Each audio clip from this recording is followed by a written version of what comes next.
Hi hello கும்பராசி. உங்களுக்கு March 9th to March 16 உங்களுக்கான universe, angels, guidance, divine guidance என்ன வருது அப்படின்னு நம்ம பார்க்கலாம். ஸோ மறக்காம கிளைம் பண்ணுங்க, சப்ஸ்கிரைப் பண்ணுங்க, நிறைய பேருக்கு ஷேர் பண்ணுங்க. ஸோ இன்னும் பாசிட்டிவ் எனர்ஜி உங்களுக்கு கிளைம் ஆகும். உங்க ஃப்ரெண்ட்ஸ்ல யாராவது கும்பராசியா இருந்தால் அவங்களுக்கும் ஷேர் பண்ணுங்க.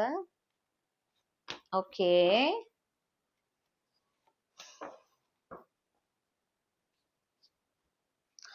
ஸோ நீங்க ஏதோ ஒரு விஷயத்த நோக்கி ஓடிட்டே இருக்கீங்க.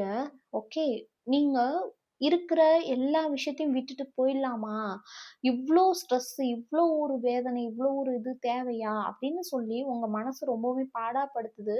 நீங்க இருக்கிற இடம், நீங்க இருக்கிற சூழல், நீங்க இருக்கிற நிலைமை எல்லாத்தையும் விட்டு ஓடணும்னு உங்களுக்கு தோணுது. பட் ஆனா அதே சமயம் நீங்க ரொம்ப தனிமையா ஃபீல் பண்றீங்க. நீங்க ஃபேமிலிலயும் சரி அல்லது ஒர்க் பிளேஸ்லயும் ரொம்பவே தனியா ஃபீல் பண்றீங்க. உங்களை புரிஞ்சுக்க யாருமே இல்லைன்னு நினைக்கிறீங்க. அதுதான் தப்பு. பட் யூனிவர்ஸ் உங்களை புரிஞ்சுக்கிட்டாங்க. யூனிவர்ஸ் உங்களை வந்து நான் இருக்கேன், நீ கவலைப்படாத அப்படிங்கிற ஒரு சிக்னல், ஒரு ஒரு இன்ட்யூஷன், ஒரு சைன் கொடுத்துட்டே இருக்காங்க. ஸோ அதை நீங்க பார்க்க விட்டுறீங்க. ஸோ யூனிவர்ஸே உங்க கூட இருக்கும்போது மனுஷன்லாம் ஒண்ணுமே இல்லை. ஸோ அதனால அதை பத்தி ரொம்பவே யோசிக்காதீங்க. ஸோ உங்களோட லவ் லைஃப்கான கைடன்ஸ் என்ன வருது அப்படின்னு பார்க்கலாம். கும்பராசி மறக்காம கிளைம் பண்ணுங்க. ஓகே, ஸோ உங்களை ஒரு பர்சன் ரொம்பவுமே சேஸ் பண்றாங்க.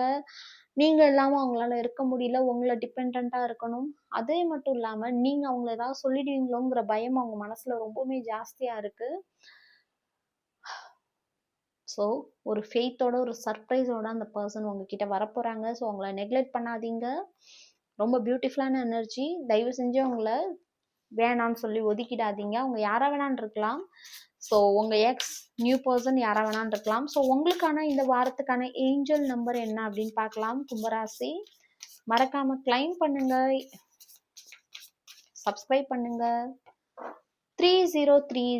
ஓகே, யாரு உங்களை கஷ்டப்படுத்தியிருந்தாலும், யாரு எந்த மாதிரி சூழல்ல நீங்க இருந்தாலும் முதல்ல உங்களை நீங்க ஃபர்கிவ் பண்ணுங்க. ஓகே, நீங்க முதல்ல உங்களை மன்னிச்சுக்கிட்டா மட்டும்தான் ஆப்போசிட் பர்சன்ட்ட உள்ள பாசிட்டிவிட்டியை நீங்க பார்க்க முடியும். அப்பதான் அந்த விஷயத்தை நீங்க அப்சர்வ் பண்ணிக்க முடியும்.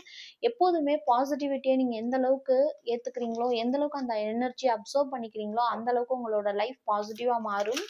ஸோ 303 அப்படின்னு போட்டு கமெண்ட் கிளைம் பண்ணுங்க. அது மட்டும் இல்லாம யாராவது உங்களுக்கு ஏதாவது செஞ்சிருந்தாலும் அதை மனசுல வச்சுட்டு ஒரு விரோதத்தை வளர்த்துக்காதீங்க. அவங்களையும் மன்னிக்கிறதுக்கான மனநிலையை ஏற்படுத்திக்கோங்க. நீங்க நினைக்கிற எல்லா விஷயமே டிவைன் டைமிங் நெருங்கிட்டு இருக்கு. அந்த டிவைன் டைமிங்ல உங்களுக்கு அழகா எல்லா விஷயமே அலைன்மெண்ட் ஆகும். கொஞ்சம் வெயிட் பண்ணுங்க. எந்த விஷயத்துலயும் அவசரப்பட்டு